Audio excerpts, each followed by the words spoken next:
12시에 많은 참여 바랍니다.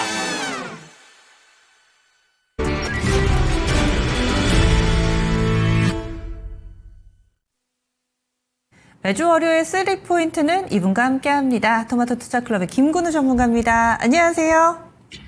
네, 안녕하세요. 김근우입니다. 예, 시장은 조금씩 올라오는데 또 그 양상은 매일매일이 다릅니다. 오늘의 첫 번째 포인트 어떻게 짚어주실지 화면으로 공개하겠습니다. 첫 번째 포인트, 매크로 봐야 하는 주간, 매크로, 경제지표 이런 거 얘기해 주실 건가요? 설명을 좀 해주시죠. 네, 사실 시장 분위기나 동향을 좀 봐야 되는 시즌으로 저는 판단을 합니다. 먼저 큰 틀에서 보면은 4월 초에 발생했던 관세에 대한 이제 시장 입장에서 굉장히 악재 노이즈가 있었고, 여기까지는 사실 회복이 다 했어요. 그래서 4월 초에 급락이 있었던 거는 시장이 다 복구를 해줬는데, 그럼 지금 시점부터 어떻게 가야 되는가에 대한 포인트를 두자라면 저는 크게는 두 가지로 봅니다. 첫 번째는 관세에 대한 노이즈 해소가 더 진전이 날 것인가. 근데 일단 중요 코멘트들은 나왔어요. 지난 우리 시간으로 보면 토요일, 일요일이었죠. 제네바 회담이 있었습니다. 여기 참여는 이제 미국, 중국의 재무에서의 이제 담당하는 최고 부처장이 나왔었죠. 그러니까 미국은 베센트 재무장관이 나왔는데 실제로 코멘트를 보게 되면 지금까지 미국과 중국의 관세에 대한 노이즈는 결국 엇갈렸었습니다. 미국이 긍정을 표하면 중국은 부정을 표했고요. 중국이 긍정을 표하면 미국은 부정을 표했습니다. 근데 이런 시점들이 이번엔 좀 달랐어요. 미국, 중국 둘 다 잘 가고 있다라는 표현, 그리고 진전되고 있다라는 표현이 구체적으로 등장했고, 여기 덧붙여서 봐야 되는 건 트럼프 대통령은 실제 자기 미디어를 통해서 이런 이야기를 했습니다. 관세 우리가 보니까 한 80%까지 낮춰도 될 것 같아.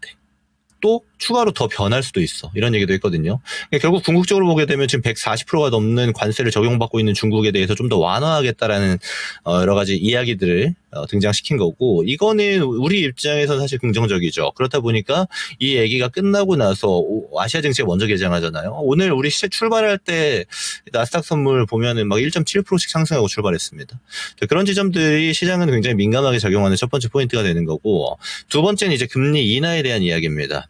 여러분들 기억하실지 모르겠지만 지난달에 파월 의장은 지금까지와는 다른 금리 인하에 대한 코멘트를 좀 해왔었어요. 덧붙여서 보면은 이번 주 목요일이 되면 PPI 발표와 함께 파월 의장 연설이 있습니다.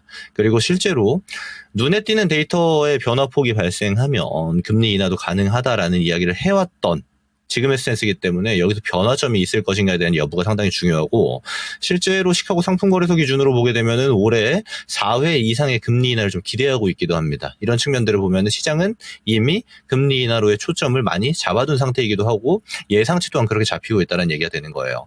그럼 여기서 봐야 되는 거는 파월 의장을 포함한 FOMC의 스탠스를 봐야 되는데, 사실 데이터 보겠다 하면서 기다리고 있는 측면이 굉장히 강합니다. 그 말인즉슨 이번 주에 있을 화요일에는 소비자 물가가 있고 목요일에 생산자 물가가 있는데, 이 데이터를 보면서 미국 증시의 반응도를 좀 지켜봐야 될 필요가 있다라고 이야기를 드릴 수가 있겠죠. 그래서 사실 우리 증시 얘기 전에 미국 증시가 잡아줄 스탠스가 상당히 중요하기 때문에 매크로 봐야 되는 주간이라고 첫 번째 포인트는 잡아갔습니다. 매크로 관세 부분하고요. CPI 중요하다. 이번 주에 확인해야 될 부분들 먼저 알아봤습니다. 다음 두 번째 넘어가겠습니다. 두 번째 포인트에서는 실적 발표 그리고 세론 해주셨는데, 실적 발표가 이제 중소형주 거의 클라이막스를 향해서 달려가고 있습니다. 그 다음은 어떻게 준비해야 될지, 그리고 실적 시즌 후반인데 오히려 중소형주들이기 때문에 실적에 따라서 급등락이 빈번하게 펼쳐지고 있거든요.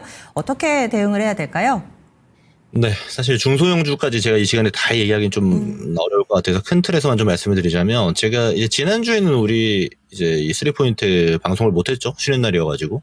지지난주에 실적 시즌이 출발하던 시점에 제가 이야기 드렸던 코멘트를 잘 생각해 보시면 정답이 있습니다.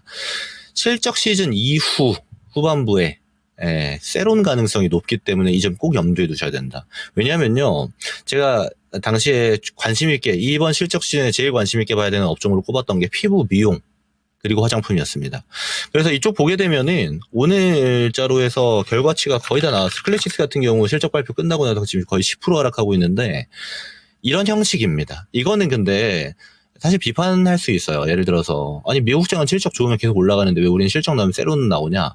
사실 우리 시장의 특징이기도 합니다. 아직까지는 좀 바뀌어야 되는 측면이기도 한데, 실적이 좋으면 한번 쉬었다 가요. 그리고 실적 기대감을 가질 때 올라갑니다.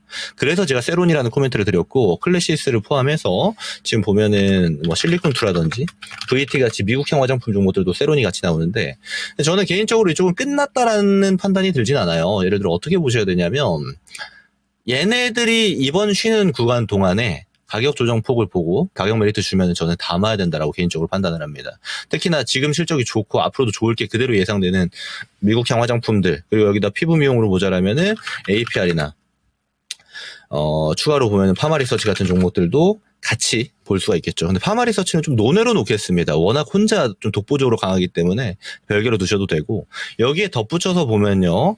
이제 보툴리눔 톡신 삼총사가 있습니다. 그리고 수출 매출이 가장 잘 잡히는 게 휴젤부터 출발해서 여기에 이제 메디톡스나 대웅제약 같은 기업이 있는데 얘네도 다 지금 쉬어가는 구간으로 들어가고 있거든요. 다른 측면으로 본다라면은 있는 분들은 이전에 팔았어야 되는 영역으로 둘 수 있는 거고 들고 가고 싶은데 너무 좋은 거 아는데 데이터 찍히는 거 아는데 사고 싶어 하는 분들은 조금 더 기다려 보세요. 네. 저는 하락의 출발점 정도가 될 것 같고 큰 방향에서는 올라갈 가능성이 높지만 단기 조정이 좀 더 나와주면은 괜찮은 매력 포인트가 가격 매력적인 포인트가 나올 섹터라고 판단이 듭니다. 여기에 덧붙여서 지금 조선방산도 같이 빠지고 있어요.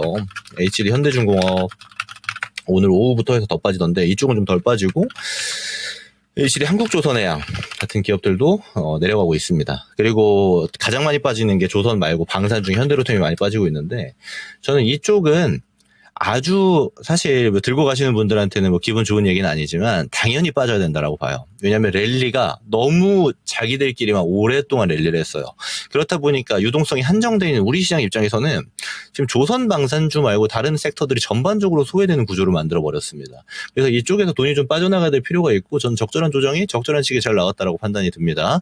그래서 이쪽은 제가 계속 이야기 드리는 게 저희도 다 팔아서 없다. 저도 다 팔아서 없는 종목들인데 더 빠져야 돼요. 그래서 진입하시려는 분들은 기회를 좀 노려보는 형태로 관심 있게 지켜보자라고 말씀드릴 수 있겠고요. 그래서 궁극적으로는 조선방산에서 수급이 빠져나가니까 제가 다음 포인트에서 말씀드릴 우리가 관심 있게 봐야 되는 섹터들에서 좀 적극적으로 좀 주가 퍼포먼스가 발생하고 있는 형태다라고 볼 수 있겠고요. 그래서 이 실적 발표를 통해서 오늘 새로 나오는 섹터들은 끝난 게 아닙니다. 이거 끝났다라고 보면 오해가 깊어질 수 있는 거고 이쪽이 빠져야 다른 쪽도 살 수 있는 거고 이쪽이 그리고 빠져야 없는 분들도 담을 수 있는 영역에 올 수 있는 거거든요.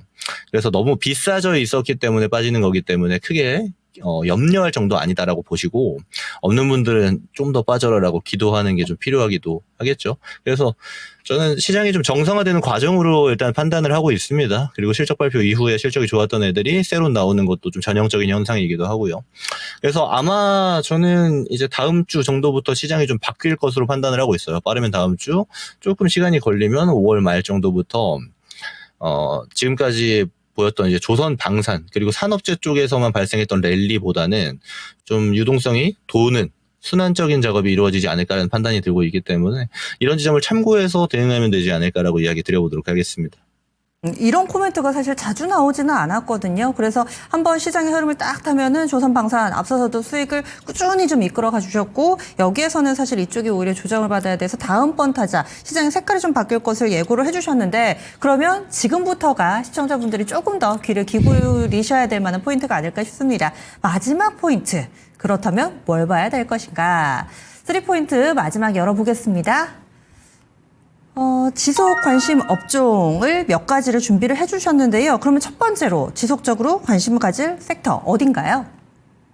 첫 번째는 반도체입니다. 제가 한 3월 정도부터 데이터가 이제 바뀌었다라는 얘기를 드렸던 게 처음이었고 아마 작년 7월 이후에 올해 3월까지 해서 처음으로 반도체를 다시 봐도 되는 영역으로 두셔도 된다라고 이야기 드렸던 게 3월 중순 정도였는데 때마침 이제 관세 노이즈로 해서 시장 전반적으로 폭락이 이루어졌어요. 근데 폭락 이후에 올라온 애들 보면 이제 조선 방산부터 출발해서 이제 산업재들이 주도주로서 올라오고 반도체는 오히려 소외되는 격이 강했습니다. 자, 그러면 여기서 우리가 봐야 되는 건 뭐냐? 제가 데이터라고 이야기 드리는 게 실제로 판매량이라든지 생산량에 대한 데이터를 이야기 드리는 건데 그러면 반도체가 그럼 꺾였나요로 보면 절대 아니거든요. 계속 올라오고 있습니다. 물론 지금 5월 1일부터 해서 10일까지 잠정 데이터 보면 큰 폭의 상승은 아니고 소폭 올라오고 있는 형태인데 그럼에도 불구하고 주가 퍼포먼스는 계속 적용이 안 됐었어요.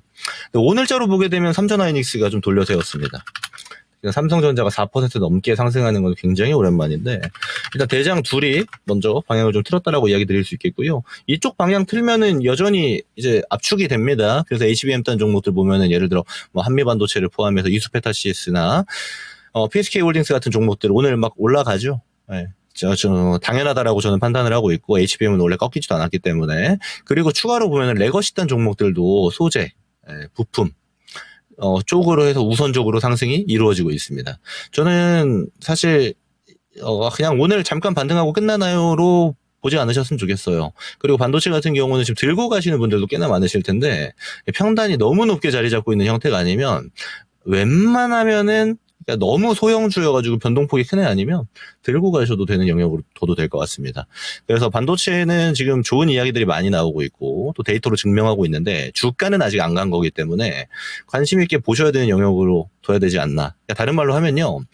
이제 어닝 시즌 이후에 세론 나올 때 많이 수익 보셨을 거예요. 실제로 제가 이 방송에서도 뭐 조선 방산이나 산업재 원전 이쪽 산업재들은 워낙 많이 이야기 드렸고 피부 미용이나 화장품은 사실 제가 그렇게 많이 이야기 드리지 않았습니다만 피부 미용 쪽이나 피부 미용 바이오는 많이 이야기 드렸기 때문에 어지간하면 다들 챙기셨을 겁니다. 그럼 거기서 나온 현금이 어디로 가야 되는가 하면은 첫 번째가 이제 반도체로 옮겨가야 되는 시즌이다라고 이야기 드릴 수 있겠고요.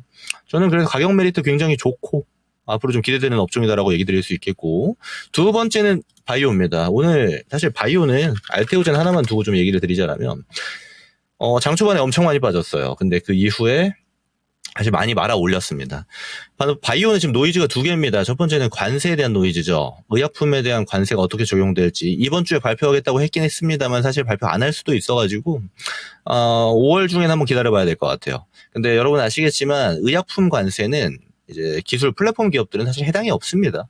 근데 바이오의 분위기 자체가 섹터 분위기가 안 좋아지다 보니까 좀 낙폭이 나온 건데 전형적으로 좀 가격 메리트 주는 구간에 진입하고 있다라고 볼 수 있는 거고 알테오젠 필두로에서 플랫폼 기업들 마찬가지고요. 또 신약 이제 데이터로 승부하는 기업들 있잖아요. 만들어서 파는 기업들 말고 그러니까 CDMO나 시밀러 기업들은 좀 더 지켜봐야 되긴 합니다만은 신약 베이스라든지 플랫폼 기업들은 관심 있게 보셔야 된다라고 얘기 드릴 수가 있겠고 추가로 이제 바이오에서 지금 시장에서 바이오가 좀 소외됐음에도 불구하고 뭐 펩트론이라든지 제가 제 유튜브에서 강의해둔 게 이 비만 삼총사였는데 인벤티지랩 하도 많이 올라서 인벤티지랩은 지금 정지입니다.